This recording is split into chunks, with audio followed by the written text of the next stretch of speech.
Good gaming, ladies and gentlemen. My name is Snyder, and today we're going to watch the Noob play cEDH. In today's game, this is game 3 of the June 8th MH3 cEDH tournament at the ScruffyOctopus. So we have in turn order, we've got the Sliver Overlord, we have Kinnan, we have Nadu, and we have Marvo. In turn order, we've got Sliver Overlord trying to ditch a bunch of Sliver into his graveyard with Survival and Homing Sliver, to then Anchor with Grave Mother, make Infinite Mana with Mana Weft and Basil Sliver, then he just swing for the kill. Kinnan, Bonder Prodigy. Basalt Monolith is a infinite colorless. He will use Agata Soul Cauldron to stop needing green and blue, and he'll do some shenanigans with big creatures. Nadu, Lightning Greaves, Shuko to install for free, to equip for free. When you target, you reveal, put a land onto the field or the creature into his hand. It will go to Scute Swarm, Nantico Springleaf, and it will finally to kill people off. And last but least, Marvo. Marvo will attack and clash, and he'll try to drop some 8 pips and lower. Toxrill, Allbreaker Aurora, Tidespout Sirens, and he also has access to the Toracle combo for win. And here we go, mulligans are done, shuffling and everything is done, so we will start with the Sliver Overlord player. He has Giganta as a companion, because Giganta can be brought to hand, and it will tap for Wooburg. So at 3 mana, he can play Giganta, and on his next turns and every turn afterward, he can just cast a Wooburg Sliver, and it is an excessively good mana ramp. The thing is, you cannot have double pips of the same color on a card, which is not that big of a deal for Slivers.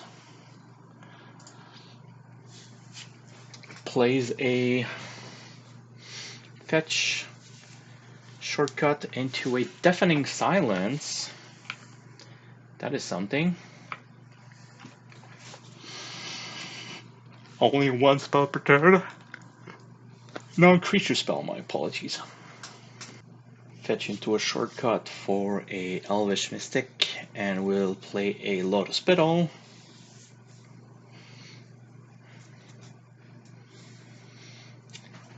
Nadu Urza's Saga. So, quick information. Shuko is a 1 CMC artifact, so it is fetchable with the Urza's Saga. Command Tower, pass. No, Mana Crypt, my apologies. 1 land for Soul Ring. Soul Ring and land to bring Giganta to his end. Passes to Kinnan. 2 for Kinnan.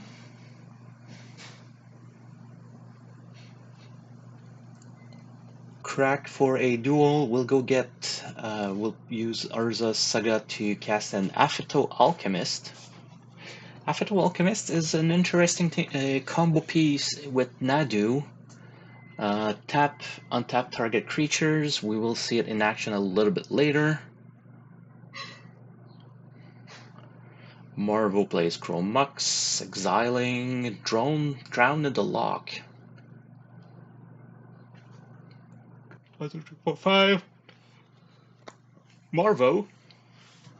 In French, she calls it Morveux, because of course squids are always slimy, so I'm not gonna go into what Mauve is in English. Actually, it's not, so Mauve is not. And Morveux is because it's a squid that is slimy. crop rot into the tropical island. Going to get ancient tomb. 1, 2, 3, 4, 5 for Giganta.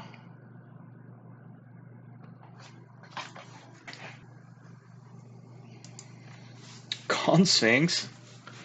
That is quite something on turn 3. 2 land Elvish Mystic, 2 Little Split of Petal for 2 Sphinx. So every time somebody draws, he will draw 2. Nadu draws, Kinnan draws 2. Get 1 colorless. Activate Urza Saga to go get Shuko.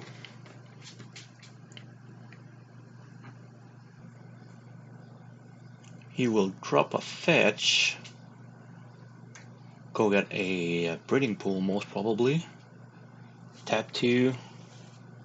Use the colorless. Colorless and 2 for Nadu.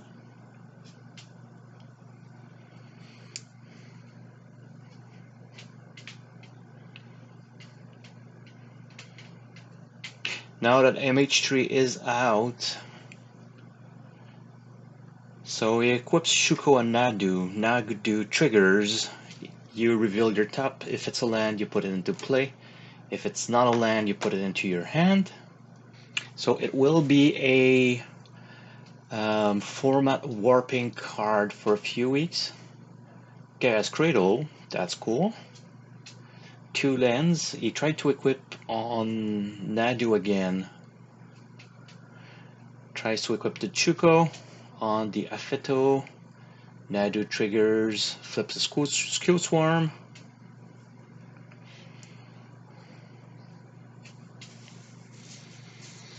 So yeah, 1 turn, 4 cards for free, 2.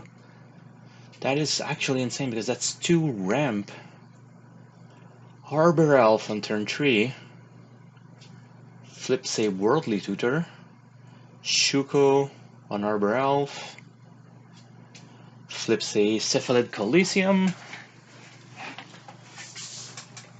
Wow.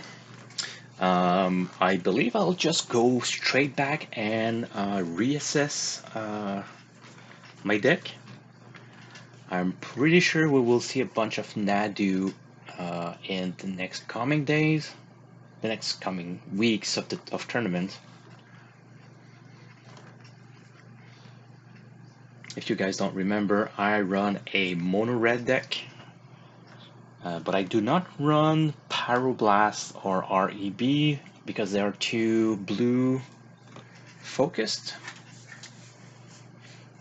Run Mana Crypt, lose. So on upkeep, he will tap to untap Afeto. Nadu will trigger Command Beacon. Nadu gives him Chromux. So every player turn, he will be able to get 2 extra cards, which is ouch. Marvo goes to combat. On Clash Trigger, Mystical Tutor. They flip, so she shows a Mystic Remora put to hand.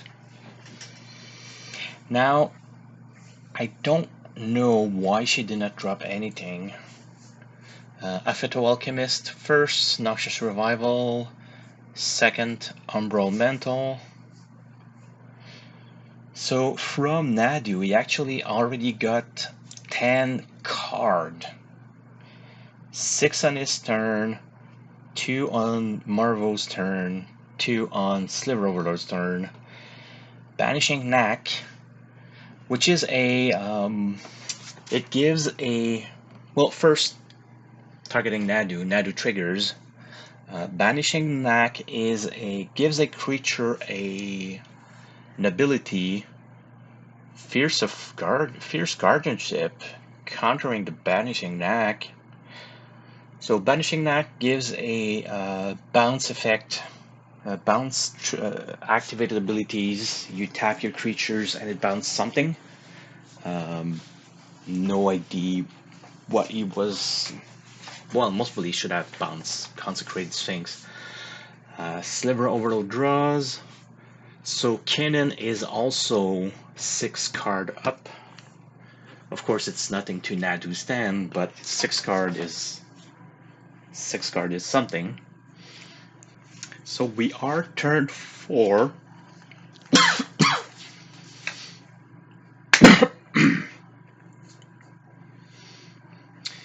Plays a bird. Now, let's read the board with me. How did he play a bird with his Ancient Tomb? Nobody said anything. Giganta to cast the Sliver Overlord. Pardon.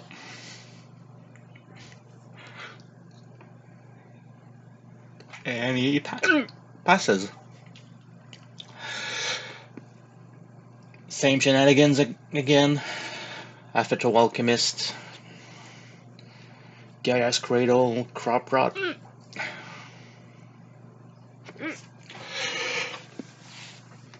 Taps 2. 3, sorry. I had to get a hiccup in the last 5 minutes of this video. Great. So he plays Basalt.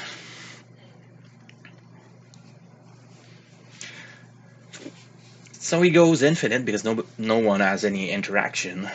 So he gets infinite colorless. Wheel Moonsnare Prototype bouncing Deafening Silence to hand.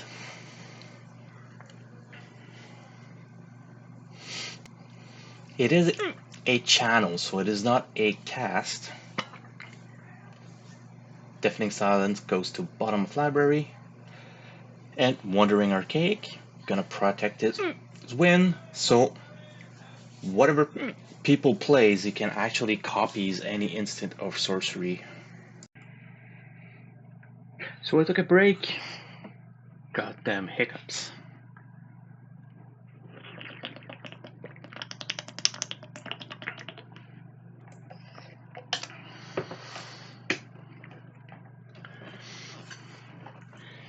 So the discussion around the table is that, yep, it's fine, we are, you have infinite colorless.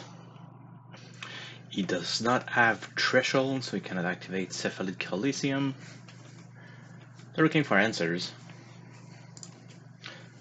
So with the infinite mana, he goes Simic Moxember, which gives him a big 4. Taps Moxember for 2 blue, and the Tezzeret the Seeker. That is something that will CMC 4. So, yep, Harbor Elf was just played. Harbor Dryad, my apologies. Taps Cradle to do a Crop Rot. Wandering copies the Crop Rot. Sack a mountain, an island as part of the cost. So, if it's part of the cost, Pact of Neg.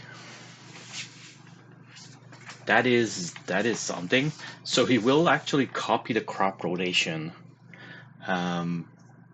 As the sacrificial land is part of the cost, it goes on the stack with that condition already. So Pact destroy the crop. Crop will resolve and he will be able to use it.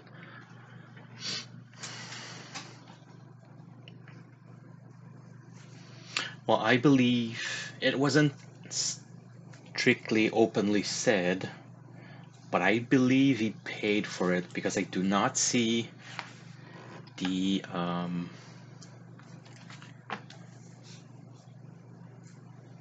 I don't see him go for a land. He'll activate Tezzeret. Well, actually, it was on the cast of Tezzeret. So Tezzeret drops in. He does -2, but I don't understand why he does -2. Boseiju the Basalt, tiny bit late because he already has infinite colorless, he should have used it at the first on-tap trigger. And at that point, there was no spare mana, so he would actually have killed the Basalt and would have stopped the infinite combo.